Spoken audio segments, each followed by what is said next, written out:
Olá, aqui é o Luiz Felipe, 3 vezes Microsoft MVP e desenvolvedor .NET Senior, e nesse vídeo vamos desvendar o uso de injeção de dependência no ASP.NET Core. Vou mostrar cada um dos tipos de ciclo de vida de objetos de forma prática, de forma clara.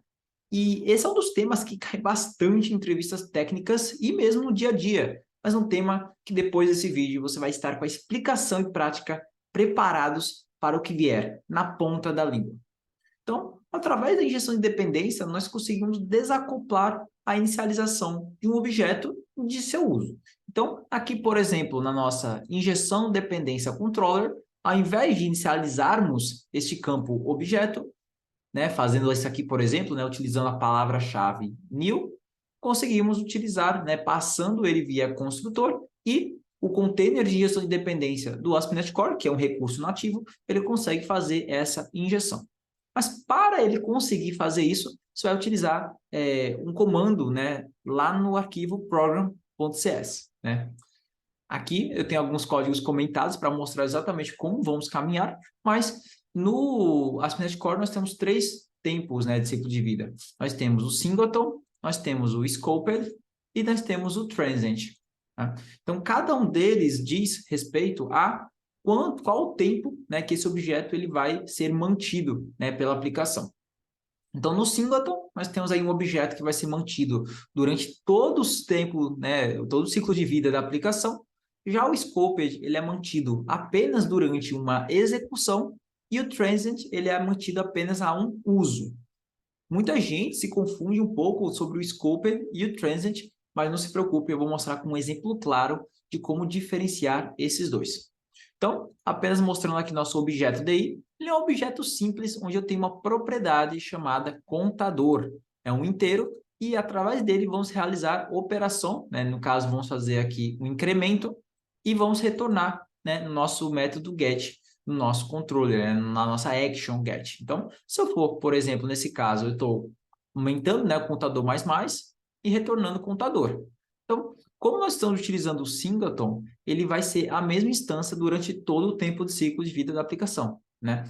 Então, é esperado que ele vai manter esse estado. Então, se eu começo com 0 e eu aumento 1, ele vai para 1. Depois ele vai para 2, depois ele vai para 3. Então, mesmo em requisições diferentes, esse objeto ele é mantido o seu estado, né? Então, vou mostrar aqui o nosso Swagger. Eu vou clicar aqui, né, na interface, clicar Try It Out, executar, e vamos ver que ele está 1. Se eu executar de novo, vai estar 2, e 3, e 4, e 5. Então, você visualiza que quando utilizamos o singleton, ele está mantendo esse objeto entre requisições, ou seja, já seguindo o ciclo de vida da aplicação. É sempre o mesmo objeto. Então, eu dou um incremento aqui, no próximo get, ele vai sempre obter esse mesmo objeto, incrementar em cima do que já está criado. Agora, vamos fazer uma pequena alteração. Luiz, se eu passar isso aqui para Scoped, em vez de usar singleton, vou comentar até aqui esse código.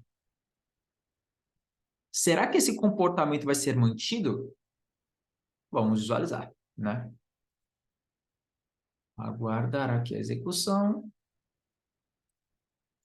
Vamos agora abrir aqui injeção de dependência e executar 1.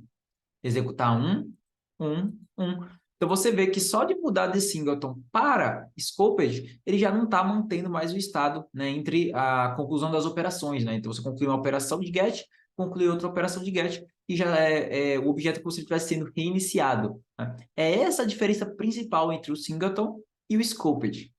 Agora, temos um caso que é muito particular, que é o caso do transient, que muita gente tem dificuldade de entender como o transient funciona.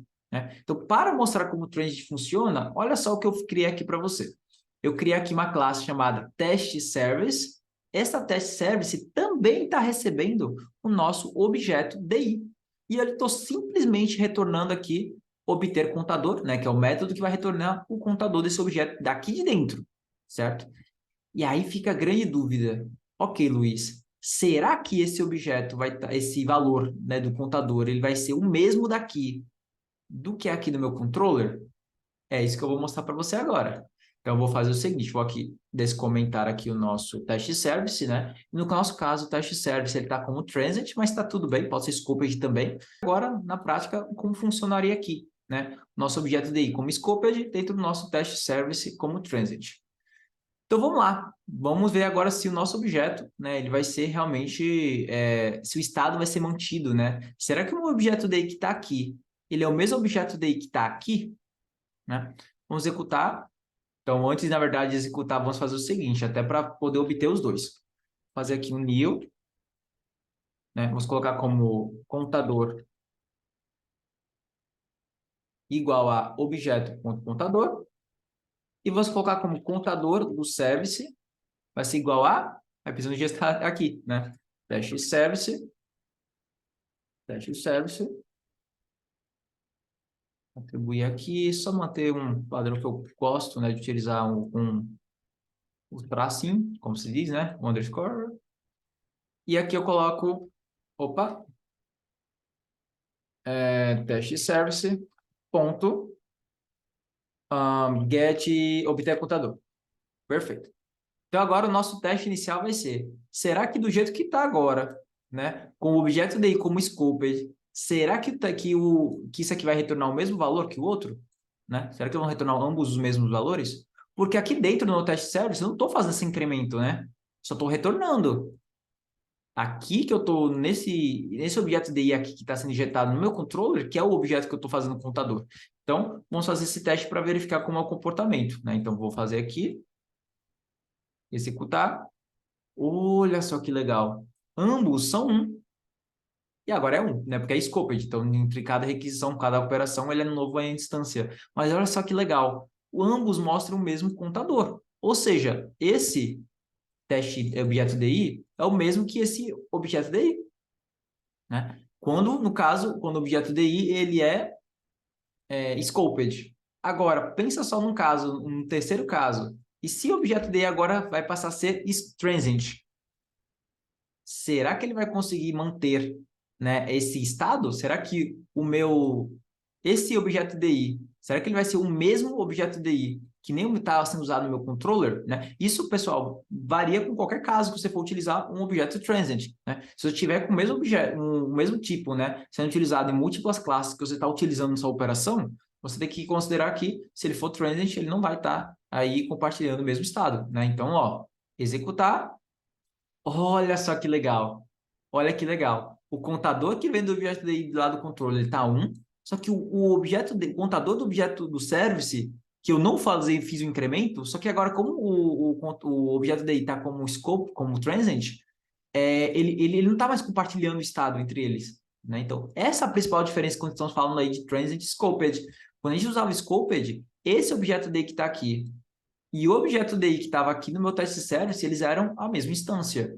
Só que quando a gente está falando agora de transient, ambos são de instâncias diferentes. Então, mesmo fazendo incremento aqui no meu contador, o meu teste service ele não pega mais essa atualização como estava ocorrendo antes. Né? Então, estava mostrando 1, 1. Ambos, quando aumentava aqui o meu contador, ele estava refletindo, né, no contador do teste service. Está sendo tirado aqui no objeto DI. Agora que eu mudei ele para transient, agora essa persistência, né, desse valor não está mais ocorrendo, né? Esse valor está mais sendo atualizado em todos os objetos. Por quê? Porque o transit realmente é para cada, né, é realmente utilizado em cada uso que tiver do meu objeto que está como transit, vai ser um novo objeto. E aí vem a grande pergunta, né? Luiz, eu uso então transit, uso scoped ou uso singleton, né? Geralmente, tá? Cada biblioteca ela indica, né, para os seus objetos principais, ela indica qual é o indicado, né? Então, ó, para isso aqui, por exemplo, a conexão. Essa conexão, por exemplo, uma mensageria, algumas bibliotecas falam, ó, o ideal para você é usar como scoped, usar como transient, ou isso aqui não tem problema ser singleton. Então, você tem que ver todos esses pontos, né? Se é thread safe, entre outras características, para saber se o seu objeto ele pode ser de fato utilizado como um transient ou como scoped, né? Então, com isso aqui, espero que tenha curtido esse conteúdo, né? Aproveita, já me segue, ou se inscreva se estiver vendo em outro canal, né? No canal. Então, espero que tenha curtido e me siga, acompanhe meus conteúdos e vamos que vamos e conte comigo.